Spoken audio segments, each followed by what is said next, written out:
Now, about a year or so later, I'm at my apartment. I'm measuring drugs to give to some of my lieutenants. And one of the brothers who worked for me came to my apartment and he had a videotape. And I really, Brother Oliver was trying to tell me about Minister Farrakhan, but I just wasn't listening. So the brother who came to my apartment, he said, man, I got this videotape. Have you ever heard of Louis Farrakhan? I'm like, man, has he ever heard of me? You know, I'm arrogant. I'm a dope dealer. I'm making money. He said, you got to hear this tape, man. This dude is powerful. And he asked me if he could put it on. I said, go right ahead. And he put the tape in. And when he put the tape in, Brother Willie, it was a subject titled Power at Last Forever.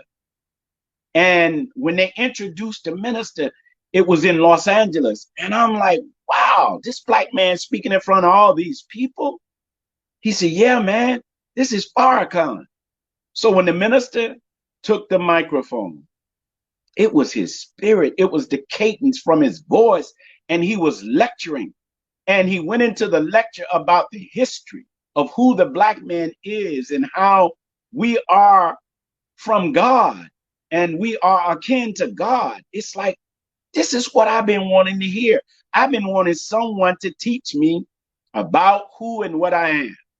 And as the minister was going and teaching, he then started saying, and you dope dealers. He said, I'm not angry that you have the spirit to be an entrepreneur.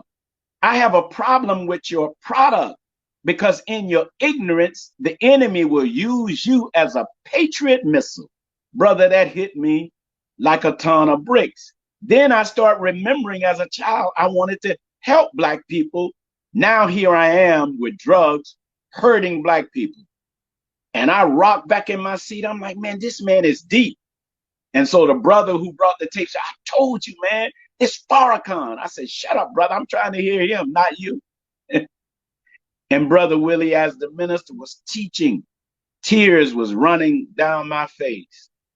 And I made up my mind at that time. I said, this is the man that the brother at my job was trying to tell me about. His name was Brother Oliver. And I said at the end, when it went off, I took all of the drugs off of my table, went into the bathroom and flushed it down the toilet. And the brother who brought the tape said, wait a minute, man, if I had known you was going to do this, I wouldn't have never brought this tape. I said, well, brother, you did. And I put my gun in my hand. I said, all y'all get out of my house. I'm going to join the nation. And I got back with the brother at work. I said, brother, I want you to take me to the mosque. I'm ready. Wow. And that Sunday, I went to the mosque and joined the nation.